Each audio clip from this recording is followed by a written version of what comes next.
Well, hello everybody. Trying the GoPro out here. Had camera dilemma after camera dilemma. But what I have here is a Midland GMRS. No, it was not sent to me by the company to try it. It's the MXT400 and 40 watts output power, which it's quite impressive if it really does that.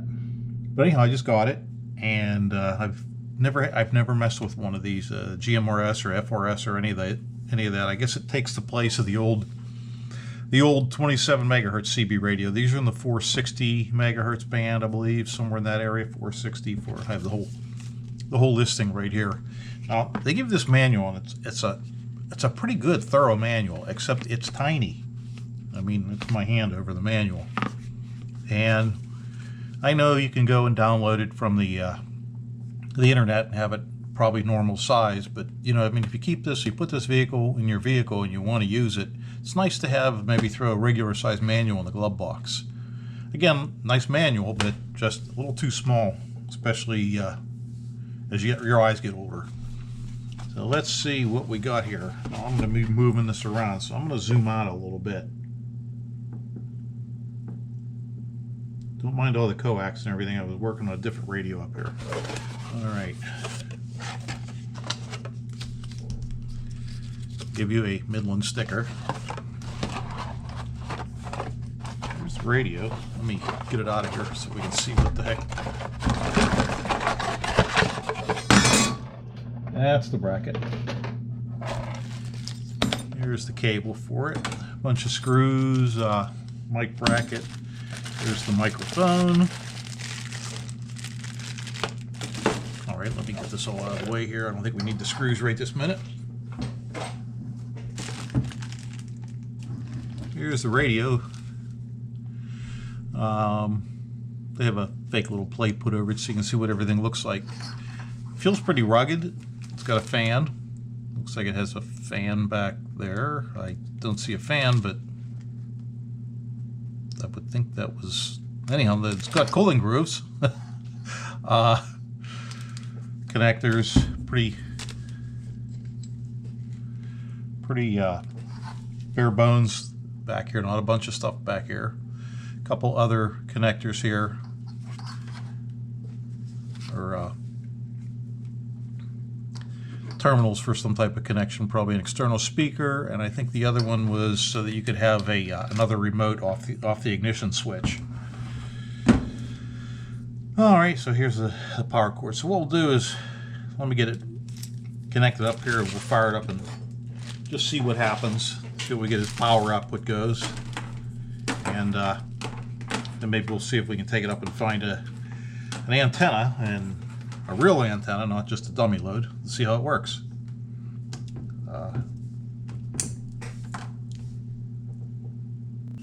Alright, got us on here lower view so move the seat straight on. The microphone uses with the RJ45 style plug. Not sure if I like those too much or not, but plugs right in. Let's see, there we go. Get the double click there, make sure it goes in. It's got a data input too. Let's turn the power supply on, and imagine that's going to be the on-off switch. Maybe push. Oh no, here's power right here. Huh. Well, it's telling us welcome. All right. Let me put something on that to quiet that up. There we go. And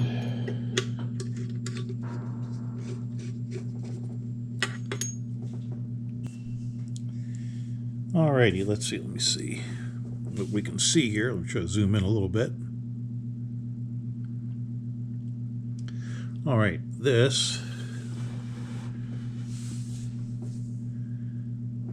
I can't tell if that's showing up or not. That says channel 1. Low, narrow. This can do wide and narrow, both wide and narrow. And you can set the power low, medium, and high. For the lower channels, you can't change off of low power.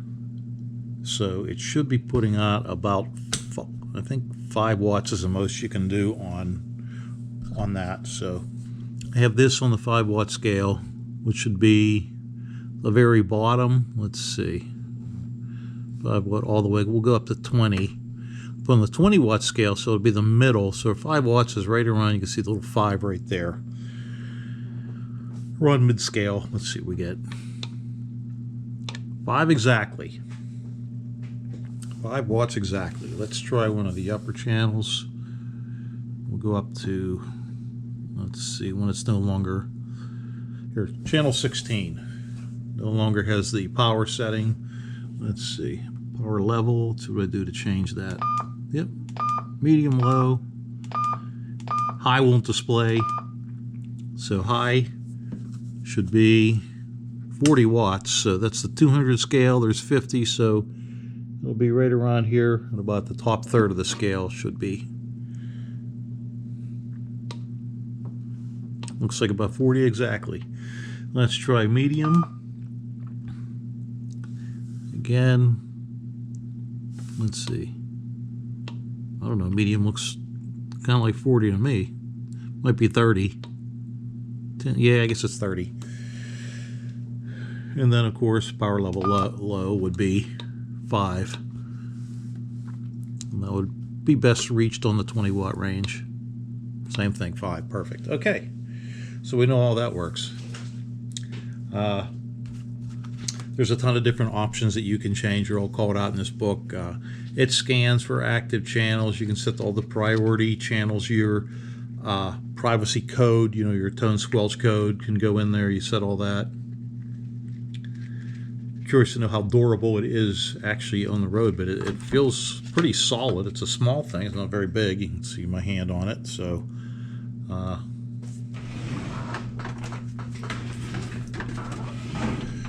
we got a tape measure, yeah, a yardstick, a roller here, and I'm going to tell you that it is approximately 5.5 inches wide, or in centimeters, that would be, it looks like about 13.5 centimeters. How high? It's almost an inch and 3/4 high, and it's about 4.5 centimeters high. And then total depth of the thing is about 19 centimeters to the front of that knob, to the back, the very back of the radio. Or for those of us over here in the States that we can't do that conversion very easily, it's about 7.5 inches to the front. So again, it's not a very, as far as ham radio and CB radios go, it's not a very big radio. And you get the 40 watts out. So let's just see.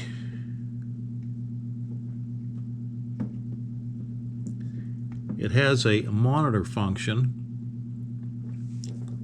Let's see, right here, we should be able to try and get my hand out of the way. Shut up.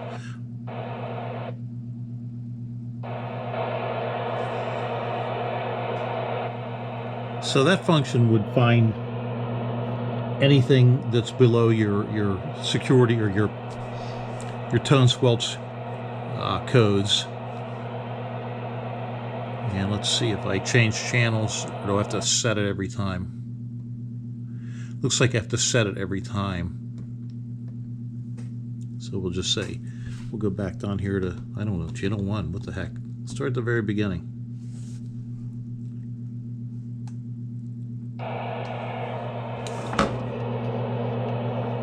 The microphone, not illuminated or anything. It has the up and down buttons. Push to talk button.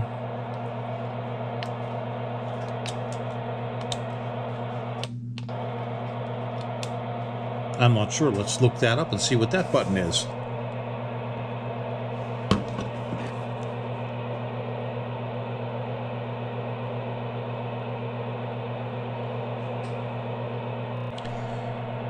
All right, I believe, would you believe, what this button does here is keeps this from working. The up down, so let's slide that back up. There you go. So that's all that is. Like I said, mic feels pretty good. It feels pretty heavy. And I think we're about ready to see if we can hear anything or how it works.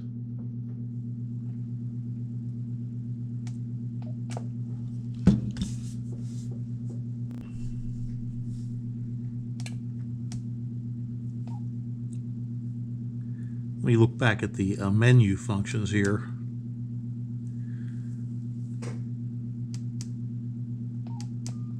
It's got the narrow. Let's see.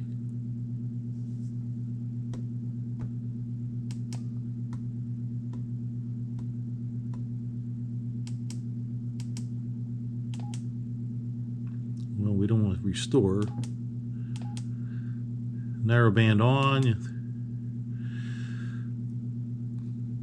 Talk. Compression or compander. Has a compander to make your voice sound better. Mute off. Poop. Timeout for push to talk timeout. I'm looking for, there's a squelch. You can set all that lamp.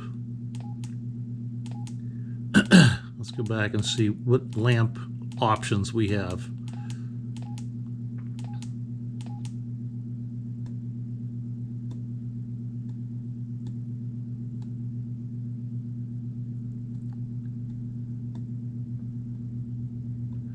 Let's put it off.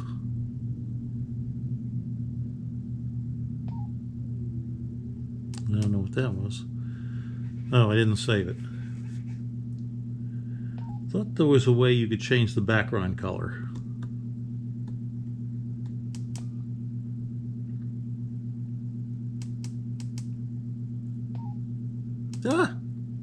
Because it changes too fast. I wish that would last a little bit longer.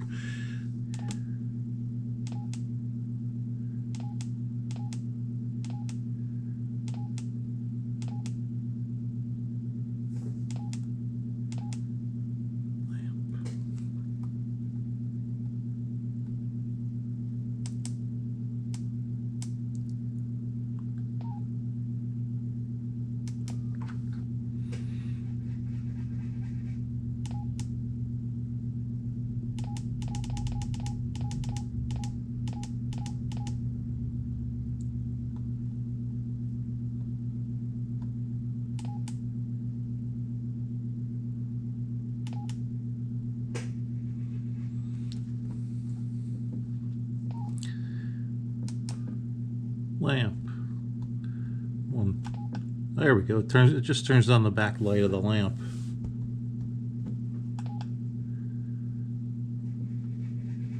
All right. Hit the select button. That's how you say what you've changed. Okay.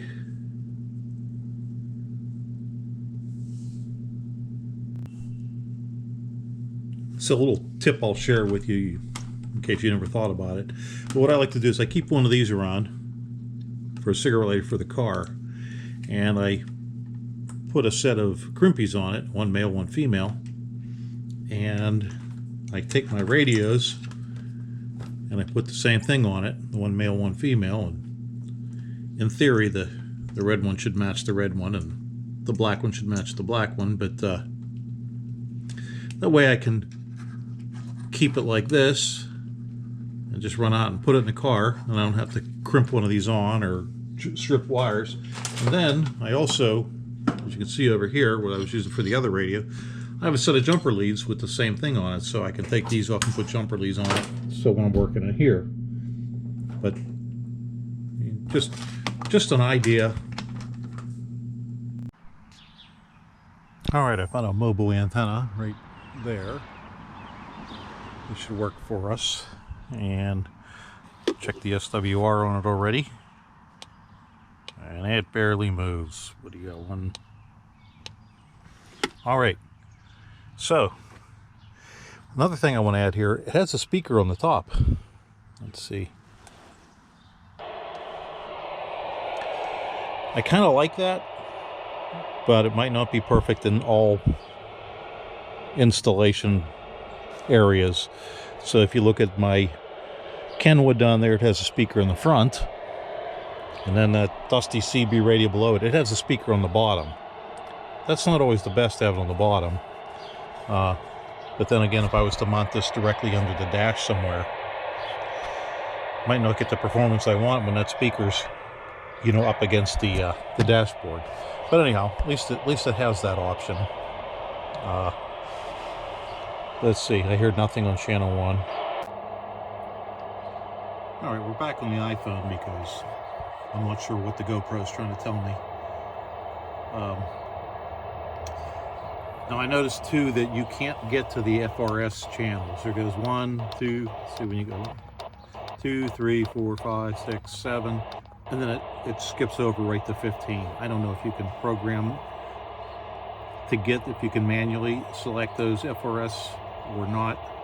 I know they're generally low power, so that's probably why they don't want you on those. And then, like I said, you can also get to the repeater. They have pre-programmed repeater frequencies in here, and you can get to those too, and I don't think there's any in this area, but I've scanned all the way through and haven't heard anything.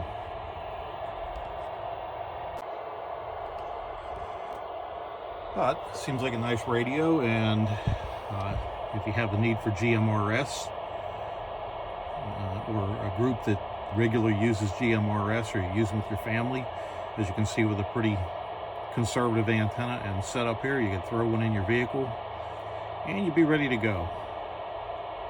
So that's all I have for now. Thanks for watching. So the GMRS license term has changed. It's now good for 10 years and it's only $35. They cut the price in half. I think it was April of 22. So, hey, it's worth that much just to go ahead and get your license and know you don't have to be looking over your shoulder.